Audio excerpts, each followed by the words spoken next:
पंहिंजो एहतसाब। ज़मीन में जॾहिं फ़सुलु लॻाई वञे थी त फ़सुल सां गॾु इहे अजायो गाह बि फुटियो अचे। कणक जे हर ॿूटे सां इहो गाह निकिरियो अचे ऐं सिरें ऐं तूरे जे फ़सुल में बि इहो अजायो गाह फुटियो अचे। इहो पंहिंजो पाण निकिरण वारो गाह फ़सुल लाइ ॾाढो नुक़सानदेह हूंदो आहे।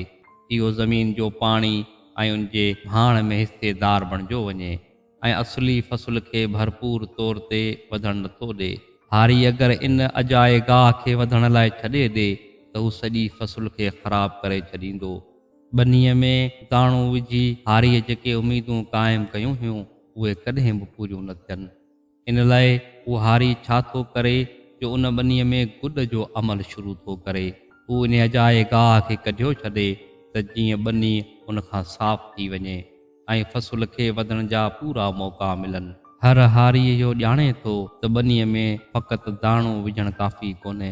उन सां गॾु इहो बि ज़रूरी आहे त फ़सुल सां गॾु फुटण वारा इहे ग़ैर ज़रूरी गाह इन खे चूंडे ॿाहिरि कढियो वञे, न त ॿनीअ मां उहो मतलूबा फ़सुल हासिलु कोन करे सघंदो। इहो गुॾ जो अमल जेको ॿनीअ में कयो वञे थो इहो ई इंसानी ज़िंदगीअ में बि मतलूब आहे। इन जो शिरई नालो मुहासिबो आहे। इंसान जो मामिलो बि इहो ई आहे त जॾहिं उनखे का ख़ूबी हासिलु थिए थी त ठीकु ईअं ई इहा निकमी अजाई गाह उन जे अंदरि फुटणु शुरू थियो वञे। इन अजाई गाह खे ॼाणणु ऐं उनखे पंहिंजे अंदरां कढणु इंतिहाई ज़रूरी आहे, न त माण्हूअ जो अंजाम बि उहो ई थींदो जेको बग़ैर गुॾ जे कंहिं ॿनीअ जो थिए थो। कंहिंखे सबब ऐं वसाइल हथ में अची वञनि त उन जे अंदरि बेजा ख़ुदि एतमादी जो जज़्बो उभिरे थो। इक़्तिदार मिली वञे त घमंड पैदा थिए थो। इन तरह दौलत सां बुख़ुल ऐं इल्म सां फ़ख़्र, मक़बूलियत सां गॾु समाजी इज़त सां नुमाइश जी नफ़्सियात बि पैदा थियो वञे।